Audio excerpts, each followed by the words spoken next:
Hi, Ricky. How are you? I'm good. How are you? I'm good. I'm so excited that you are here. Thank you for having Um, yeah, more than welcome. More than welcome. I'm excited for our conversation today. And why don't you start by telling our listeners a little bit about you? Who are you? And how did you become an LGBTQ advocate? So my name, as you've heard, is 2 Ricky. My pronouns are he, him. I am a recording artist, songwriter, and LGBTQ inclusion speaker that utilizes my platform to uplift marginally perceived communities as well as spread trans awareness. And so that's where a lot of my advocacy work came from.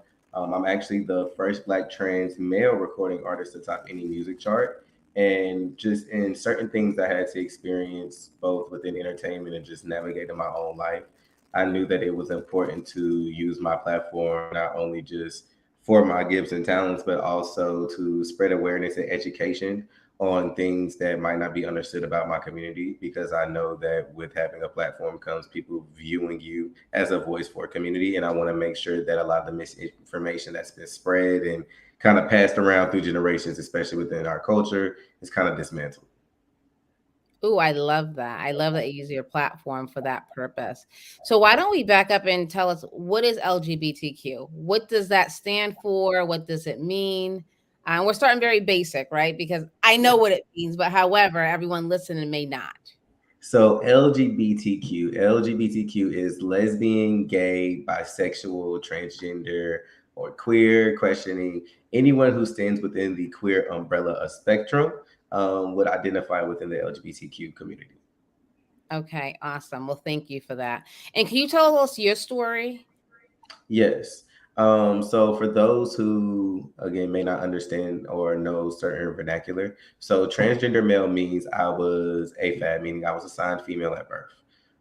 So I was assigned female at birth. I'm from Winston-Salem, North Carolina.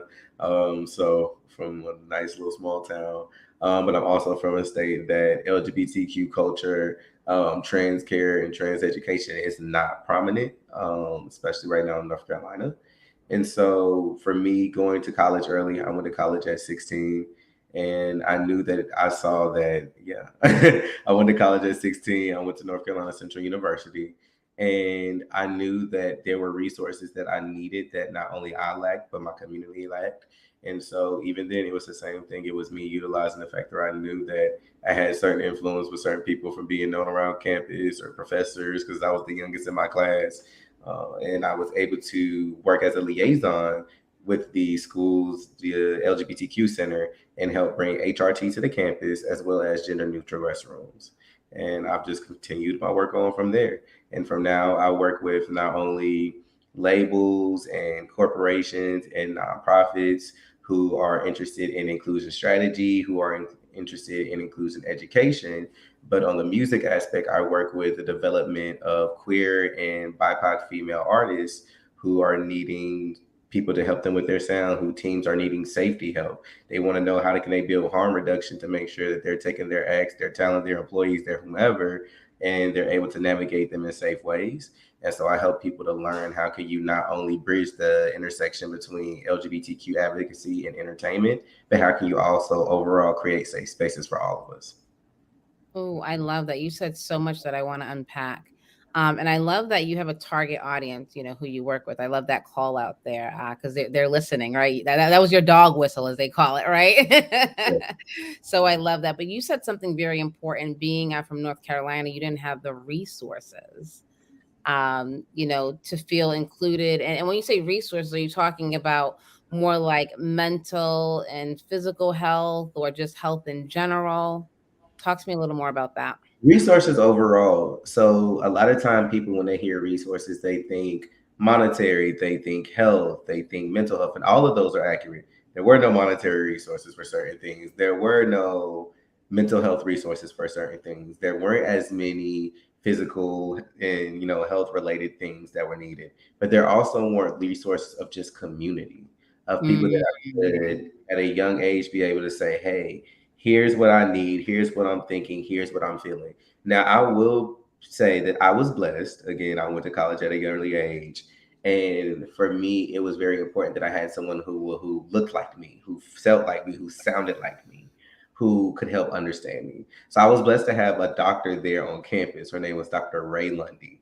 And she was who became my resource to try to help navigate. But then I realized everyone didn't have a Lundy.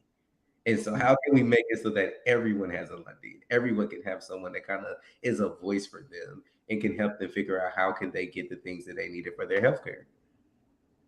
I love that. So you going to college was actually a blessing. Yes, it was. You able to meet this doctor. And tell me about the time when you actually made that decision to say, I'm going to be an advocate. Because yes, you went to college, you met this doctor, your needs are being met. But tell me when you like said, okay, this we need to really expand this, right? And we need more of this in more places. Tell me about that moment when you made that decision. So for me at a young age, I didn't really understand what advocacy was. I just knew that I was young. I knew that for whatever reason, I had a lot of influence with my community to be so young. And I knew that when I spoke, whether it was good or bad, somebody was about to listen. So let me use this right. And I think ultimately it was, I remember experiencing a time where I was able to figure out how to get my testosterone. But there was someone who had been older than me, of course, who had been transitioning at least socially longer than I had. And they may have had more like family support, whereas I might not have had as much family support. They might have had a partner, and I didn't. I was a kid. I was the baby on campus, but they couldn't get anyone who could help them understand themselves with their mental health. They couldn't get their HRT. They were coming to me and asking questions. And it made me realize not everyone has a sense of privilege and can come from a place of privilege. And understanding that even in a place of where I lacked a lot, there's still privilege and lack. And I Mhm. think that that's one thing about the trans community that I think a lot of people doesn't understand is that we're a community that has built off of ourselves, off of understanding that there's privilege and lack and finding that and finding joy in that, finding peace in that, and saying, how can I take this? How can I teach other people this so that we can now build up off of it? Yes, I love that. And you mentioned HRT a couple of times, and that's hormone replacement therapy. And why is that important? Can you tell us that? Hormone replacement therapy is important because, for one, there are so many things from gender dysphoria to overall just wanting that person to be able to be fundamentally safe, sound, and whole within themselves. For me, HRT and myself and other people, HRT is a lifesaver because it allows you to now be the person that you know you were born to be, you know that you were born to aspire as, and it kind of just puts everyone else on the same wavelength. So for me, HRT was not only me being able to live in my truth, but it was also being able to help those around me and community with me being able to understand me within my truth better as well. Hmm. So that is so important because you're saying people were not able to get HRT. So what you just said, what it means to you, people were not able to experience that, to feel whole, to feel included. So that's very, very, very important. And when you were in North Carolina before going to school, did you see any healthcare professionals? Like, did you try to have this conversation with a healthcare professional, maybe a pediatrician, since you were so young? Or Yes, I did, but at the time and like now, there were not. I remember being younger, and I actually went through the child services system. So I was in about a foster care and things of that nature. So I remember being young and having, being sent to go see psychiatrists and therapists and things of that nature. But at that time, there was not much understanding of not only what it means to be transgender, but trans children advocating for themselves that, hey, this is what I look like, this is how I feel. But then also within Black culture, that's just something that kind of taboo to talk about, especially within the South, anyways. So Mhm. I was kind of stuck between a rock and a hard place. I had doctors who weren't understanding of what I was saying, and so they were disregarding it as other thing. Well, maybe the part of them that feels like they're a boy is a personality disorder, or maybe it's this, or maybe it's that.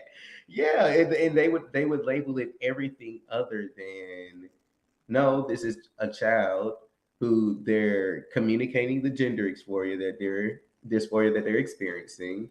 They're explaining that they're going through these things and they're reacting in these ways and they're feeling this way because mom is trying to force them to do this or dad is trying to do this or auntie and uncle are saying these things, and it completely combats who they know who they are. Mhm. So they're just trying to communicate, hey, I know what I'm doing, but I don't think the grown folk around me know what's going on here, Yes, yes. and do it in a way that no one takes it the wrong way.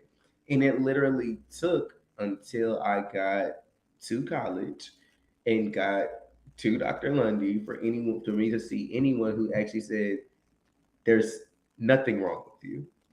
Everything within these reports that you've heard, everything that they've told you, everything that you've probably read and that's probably been instilled in you since you were a child, I need you to remove that from your brain.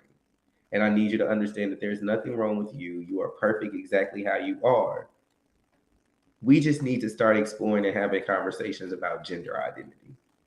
Let's Mm. talk about dysmorphia. Let's talk about identity. Let's talk about how do you view yourself. Let's talk about certain experiences and let's walk through this process.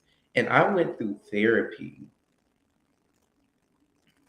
for at least a year and a half just in regards to my transition before I ever went to a doctor to actually start my process to do anything before I had any social transitions. I, of course, my family and close friends might have called me nicknames growing up for certain things, but as far as like this is who I am. My name is Amir. My pronouns are he, him. Please don't correct me as anything other than. Um, and starting the actual testosterone, I went at least a year and a half before I put myself through an actual medical transition. Wow. Wow. That's amazing. I'm just thinking about that child who was really crying out for help, like, listen to me, Mm-hmm. from doctors, from parents, from just the community, and feeling so shut out. And not until you got to college. Like, I'm thinking of all those years of like just not feeling heard, feeling seen.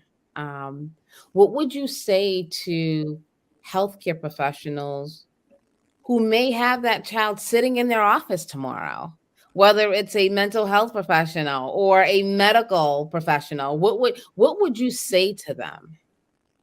I would say for one, hear hear the child first, redirect with the parent second. And I don't mean that in a way of saying disregard the parent. But what I mean that is that a lot of times with myself, with other trans children, doctors are trained to you go to the parent, you go to the guardian. What do they say? What do I medically know? Let's put these two together. Well, in the case of a trans child, you're dealing with self identity. No one else can tell that child about their self but them. So Oh, you can listen to mom and dad. You can take pieces from what mom and dad are saying, but ultimately, when it comes to gender affirming children, you have to listen to the thoughts, feelings, sounds, and ultimate well-being of that youth. And I think that's the part of gender affirming care for trans youth that people are missing. This is not saying that your child is about to go have a surgery tomorrow. In all actuality, it's not even that easy at all. There's a process to surgery. There's a process to top surgery. There's a process to philastropy, which is the process of bottom surgery, which would be whether it's a trans male and they are receiving a penis, or it's a trans woman and she is receiving a vagina. But there's a process to that. It doesn't just happen overnight. But allowing your child to at least start testosterone, start hormone blockers, is the same difference of if your child was born male and for whatever reason had a low testosterone count. You would still have to go send them to the same doctor. You would still have to put them on the same medication for them to see the same quality of life and feel the same type of joy and euphoria as this trans child that you're trying to keep this from. The only difference is that this trans child now has depression, they have suicidal thoughts, they have other things that they have to take into account, like if their parent is not understanding, is misinformation and miseducation now turning into abuse. And now that's turning into verbal abuse and it's coming into mental abuse and it's turning into things that are not healthy for this child. And now we're seeing this alarming rates in suicide rates, which we are seeing. I think that's the part of it that people need to focus on, and not more so the, well, it's this, it's that. No, it's making sure that your child can grow up to be their best self. Yeah. So it's really like seeing that child, developing their relationship with that child. And, while you're talking, I'm just thinking about, as a healthcare professional myself, we talk about holistic care, right? The Yeah. whole person, not the whole male or female, the whole person. And I think that's it, is really seeing them as a person, getting to know them as a person. What are those thoughts? Because when you miss that, there's so many repercussions that come after that act or that interaction.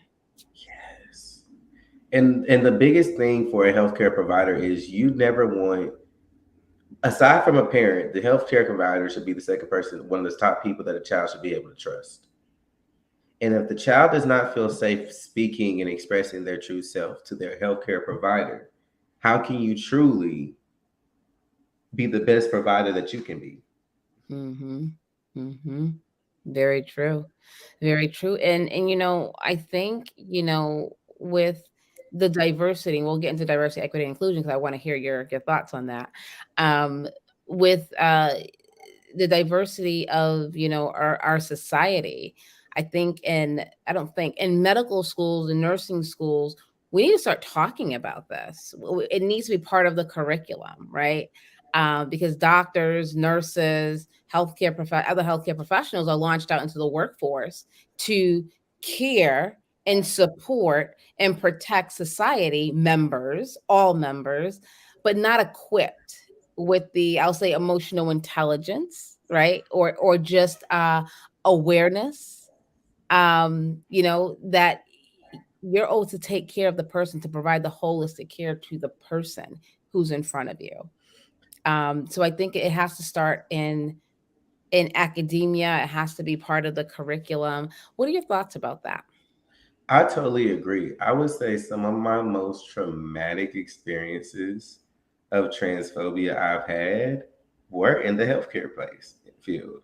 It was in the doctor's office. It was being sick and needing care, and lack of care, lack of education, lack of understanding when I'm going to the offices led to months to years of being sick, of things just building and escalating.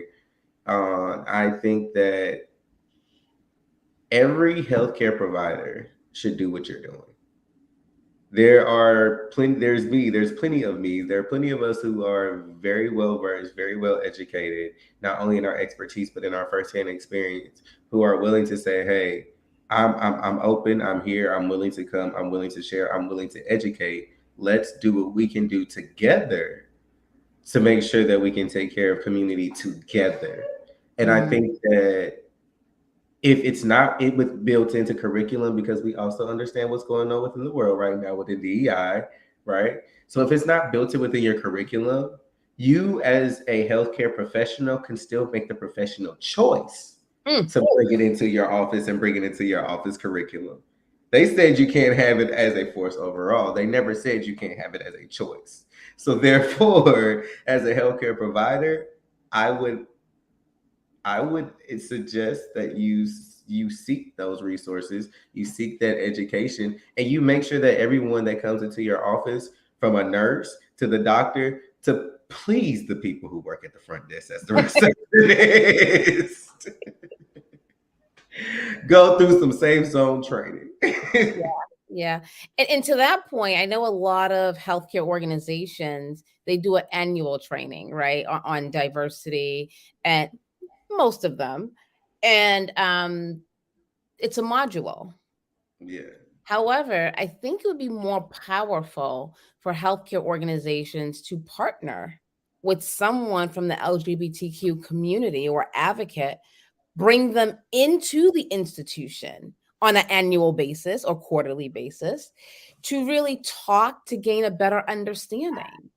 Because how many people are really digesting the webinar? How many people are really taking it? You know what I mean? But I think we're talking about real people. We're talking about people. So bring the people in, have them become part of the community. You know, I think that would really change the trajectory of healthcare and how we are able to care for the LGBTQ community.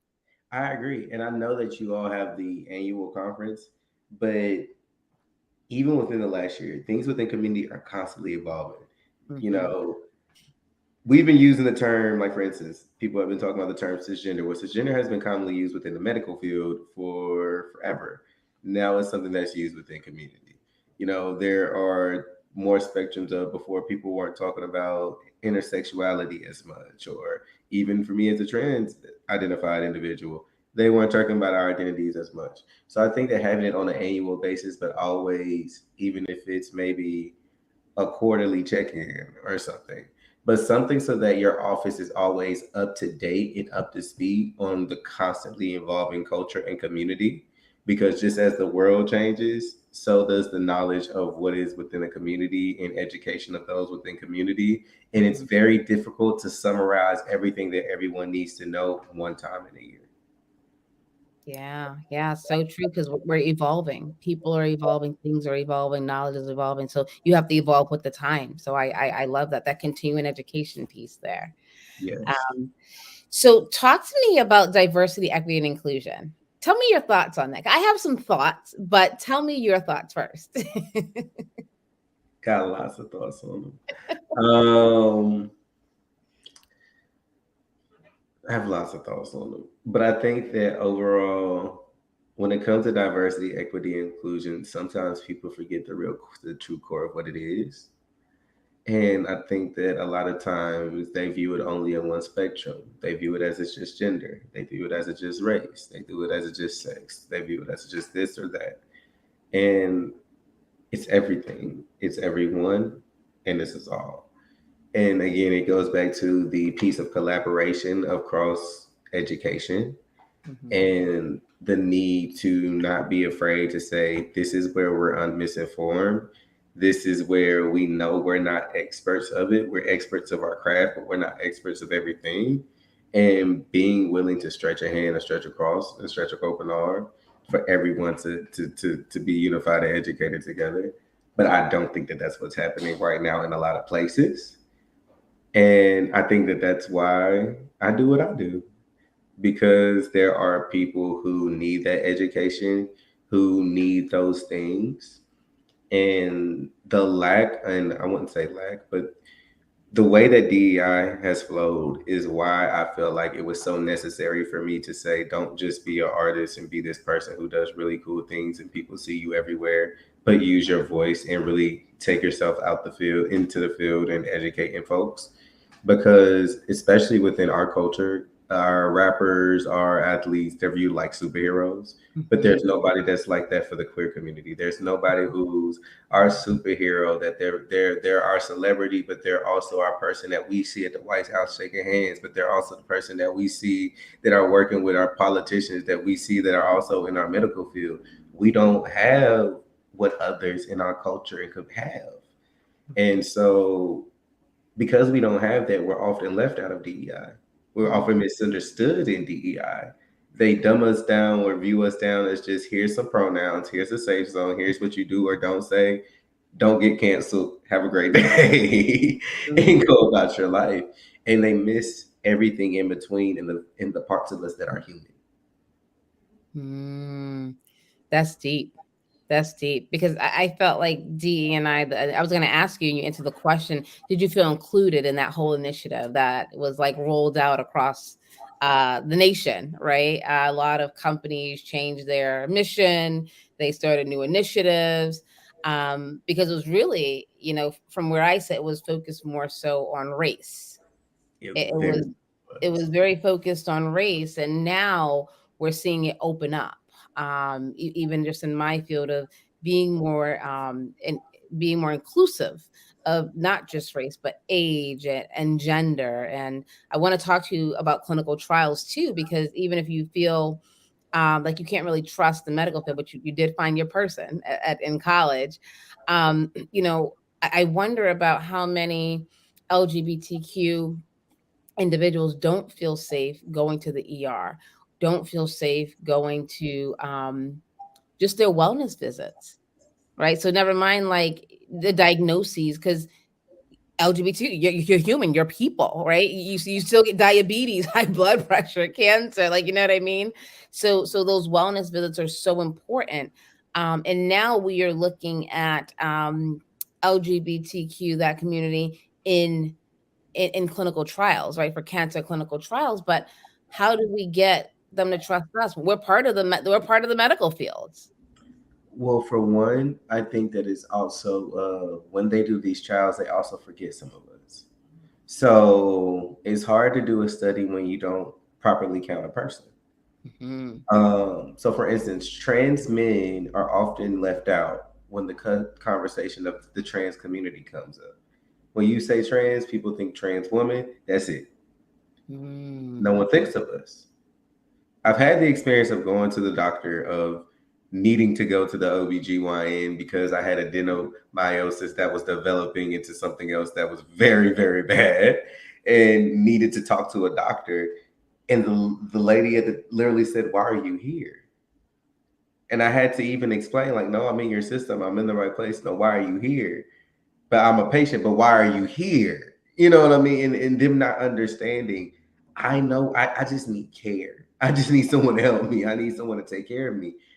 But no one understood that it was possible for a woman to be assigned female at birth and then transition because she truly identifies and exists to identify as male.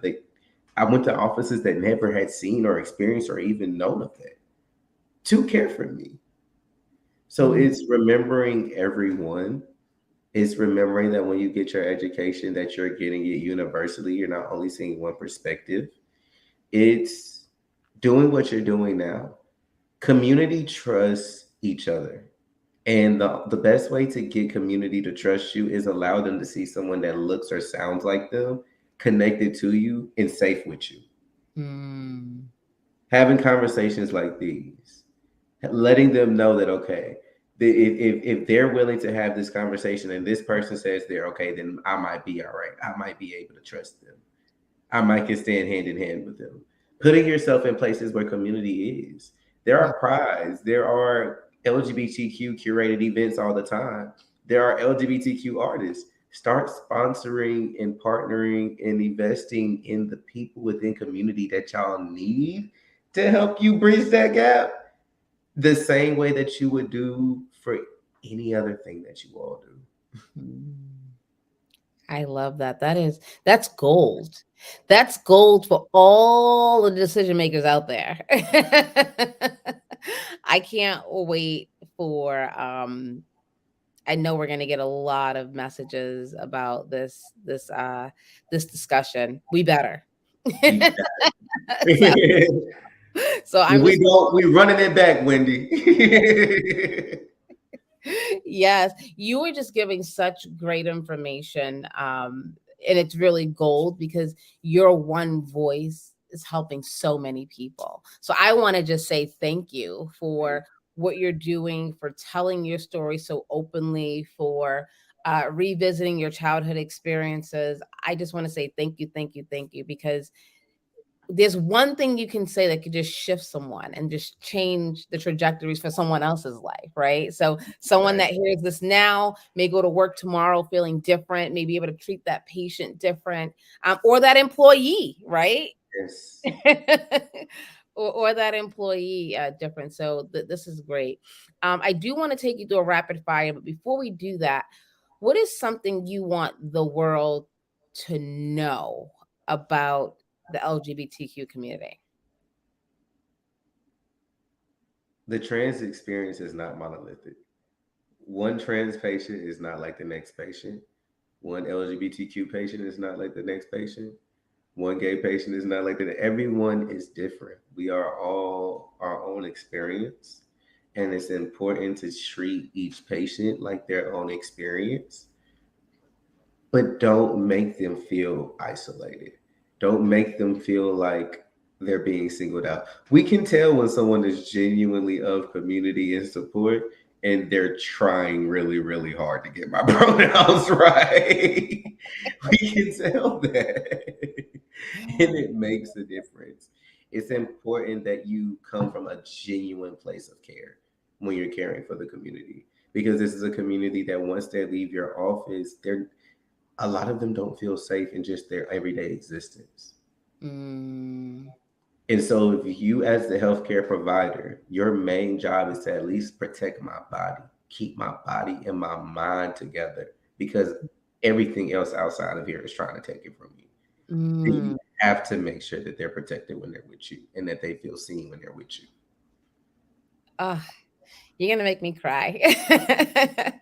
But I'm not. Um, what would you say? How can a healthcare professional start the conversation if they may feel uncomfortable to really start to get to know or unpack that person's experience? What is a suggestion for someone that just don't know where to start?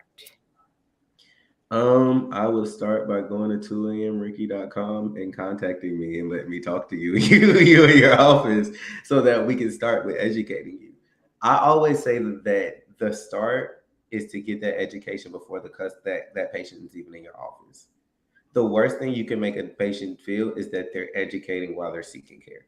Mm, That itself will turn a lot of patients away, and a lot of medical professionals, although they may be thinking that they're trying to do the right thing, a lot of times that's what they do. So if yeah. I get pulled in a corner and I have to explain to you, what does this mean, or what does that mean, or what is it, I'm teaching you. I don't want to have to do that if I'm crying for help. I just need you to help. And so getting that education and being proactive is actually the first step. Proactivity is the first and the best step. And again, you can constantly learn and you can constantly evolve. It's not a one stop shop. So it might start with the training, but then it might lead to having an actual inclusive strategist within your office, which is something that a lot of people have not considered, but that's something that a lot of people should consider. I would say that when I started strategizing with an office before, it wasn't intentional. It really was just I needed somewhere to go, and nobody else knew where to go. But simple conversations of, let's talk about how do y'all treat people when they come in here. So we start monitoring my visits. What were my experiences in different offices when I had to go to different locations? Who treated me the best? How did they speak to me? How did they correspond to me? And then I took that back.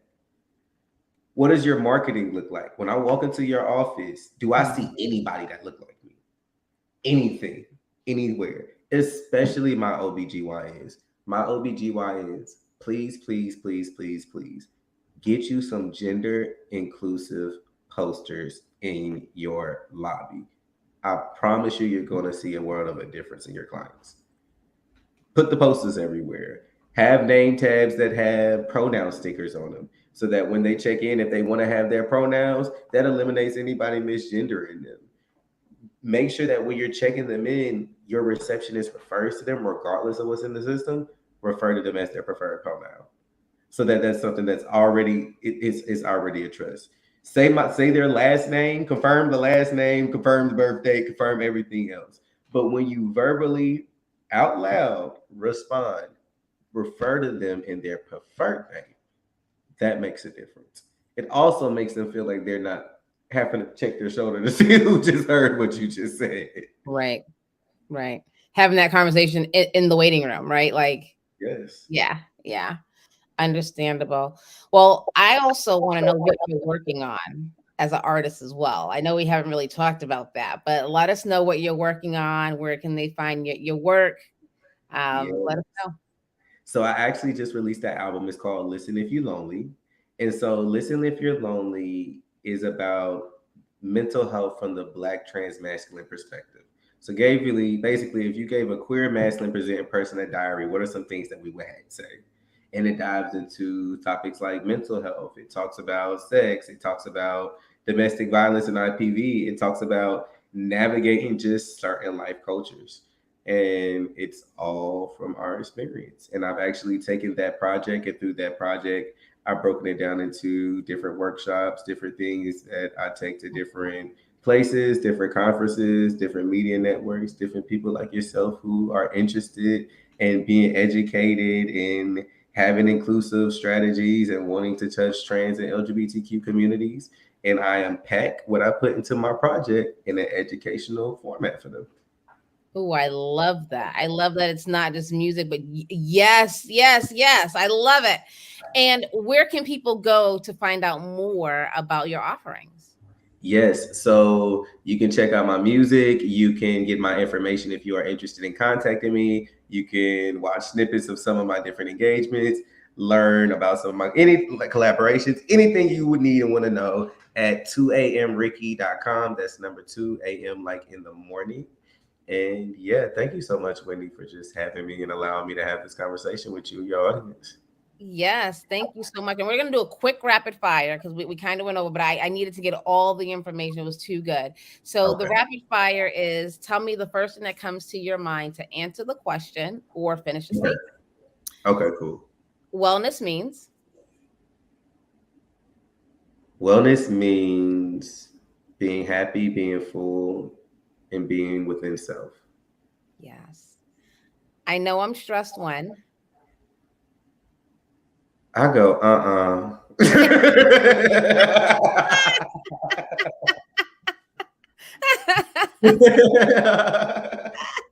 That is my code word.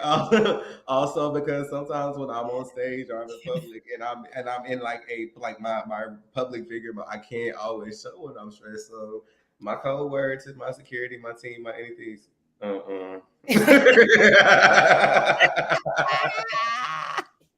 I love it. I love it. And my go-to stress management strategy is My go-to stress management strategy is prayer first, music second. ooh, I love those two. Those are great. And if there's one thing that you can change in this world, what would it be? I would change the amount of ingrained transphobia and homophobia that a lot of our cultures carry. And I would bring a sense of normalization to the trans community and the trans existence. I love that. I love that. And what is something people get wrong about you? I'm actually very introverted. And so a lot of Really? yes, so I'm actually very introverted. And so the moment I am done with being on camera and it literally shuts off, people are like, well, that's a surprise. I'm That really the person like I will sit in the corner and I'll be happy people watching as long as I have my corner. that is awesome. Well, Ricky, it was such a pleasure having you. And this is just the start of a new relationship and partnership. I will love to have you back on the platform. Just to continue to have the conversation, continue the conversation. Because, like you said, things evolve and we want to keep the community educated. So, thank you so much. Thank you.